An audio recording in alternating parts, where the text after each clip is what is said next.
Hi Jackie. Hello, Joanne. How are you? I'm okay, thank you. Could you tell me when and where you were born? I was born in 1939 in County Roscommon, in the west of Ireland. Okay, thank you. Can you tell us about what it was like where you were growing up? Well, at the time when I was growing up there, obviously like every young lad, I thought it was in the worst place in the world.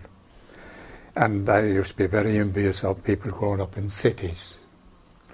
And when I look back on it, and indeed when I grew to be a young fella, I realised how lucky we were. We grew up on a farm, and we had the run of the countryside as youngsters playing. We had an old fort across from us, which was wonderful. A fort? A fort, an old fort. There was where the ancient people would have lived, going back thousands of years. Yeah, and that's where we played, and we didn't have any heat on it. We used to ask about it, but people wouldn't tell you the history of it. Now I still don't know no part, but it's still there, the old fort. Across from that was a wood where we played our cowboys and Indians, and then we had the rivers to fish in. So we had the rivers, and we had the fields, and we had the fort, and we had the woods, but we thought we were badly done to, because we weren't in the city. And then, of course, when I look back on that now, I realise how fortunate we were, because probably the loveliest way to grow up. Yeah, it sounds it was lovely when I look back at it, lovely.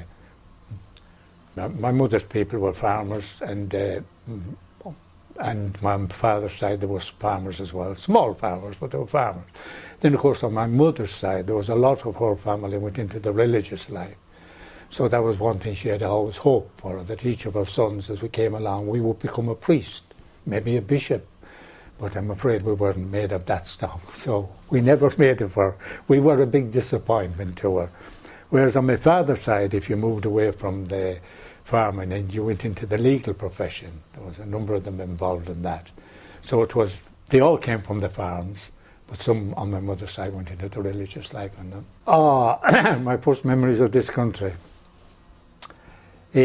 One day in Ireland I decided I was coming to England and to visit my brother, come up for a short visit.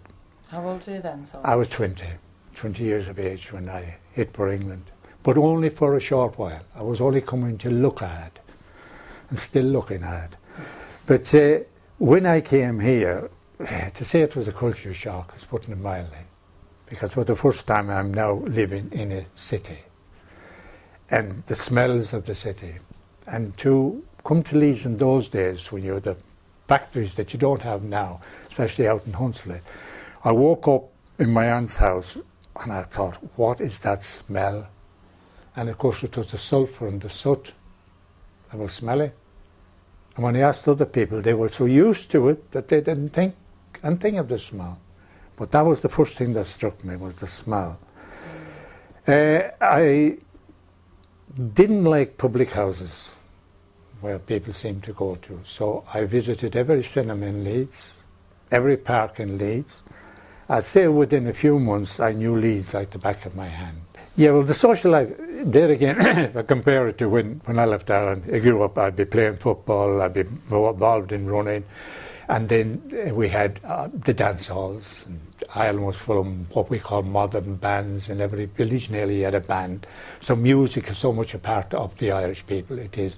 And we had our dances, and in the summertime we had the carnivals, which were huge marquees that were set up and get the best bands to come in. They'd come from miles around to these marquees. A wonderful time, but you always kept thinking, well, in England or America it would be better. They'd have better fun than we had in Ireland.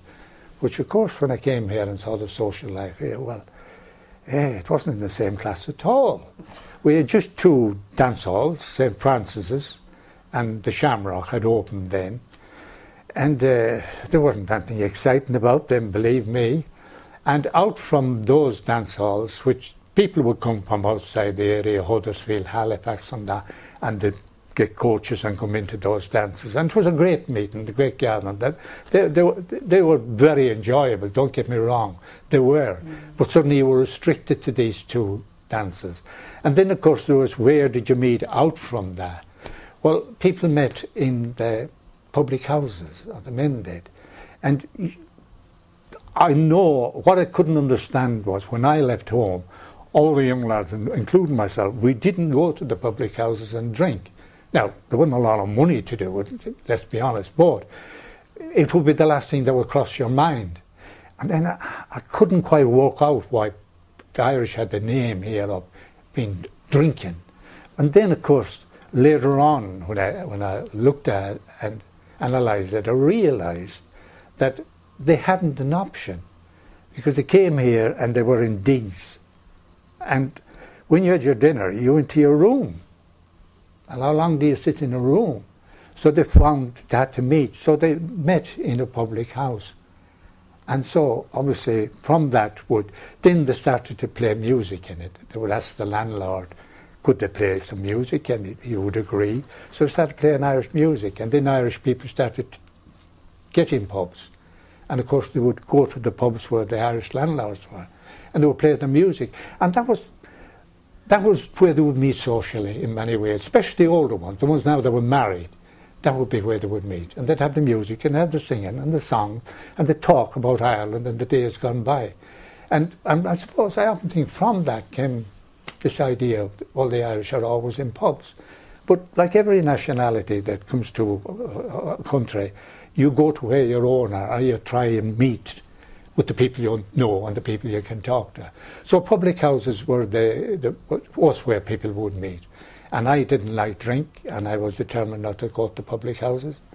But eventually, I went to the public house. Music in the public houses didn't start in Ireland. They didn't bring that idea from Ireland to England with them.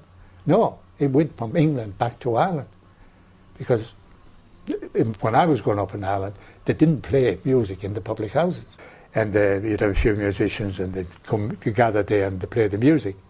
But you could see it was dying with them as well, you know what I mean, as they stopped playing. You would get a father or mother who would teach their youngster music, but there was no great reason for young people to learn the music, if you know what I mean. If you're a youngster and the only place you can play it is a public house, you won't be interested in learning. So by forming a branch of the Young Cultist movement, which was going very well in Ireland, and you realised when you looked at what they were doing in Ireland, they moved to America and all over. Well, we set it up first because obviously it was a realisation that the young people need, if the music, the culture was going to survive, it only survives if you teach it to the young people. So you could start from very simple by saying the first youngsters that became involved would be the youngsters belonging to some of the members of the committee who were teaching it. And then it spread from that. So suddenly the young people are coming in, they're learning the music, then the parents of other children, they wanted their children to play the music. You form a band. So you're teaching these children to work together, if you like. You know, you play a accordion, somebody else plays the fiddle, somebody else plays the fife, and suddenly bring all those youngsters together in a big group as a band. And while it started small, with just an inner group, if you like, gradually it grew from that to the fact that people of no Irish at all, no Irish background, who would like the music or would like the dancing, and they would become involved, and the youngsters would become involved. So that way people from outside the Irish community learning Irish music and becoming involved. From that point of view, the forming the branch was a wonderful thing to do. And I suppose in a way, it lifted the profile of the Irish in Leeds, you know. Suddenly you didn't have the music just being played in a public house. You had youngsters performing on stages. And we used to take this out to, especially first of all, to charities. More visible. Yeah. Before it was hidden. Now it's visible. And what makes it so important is when you have young people doing it. Yeah, if you have a crowd of old guys, yeah. But if you have some, say, young girls and young lads playing and dancing, suddenly people perk up, yeah, and they're speaking in the same tongue as themselves, if you like, you know, the same accent, these accents. So that was a great awakening, if you like, by having the young people. And that was teaching those young people.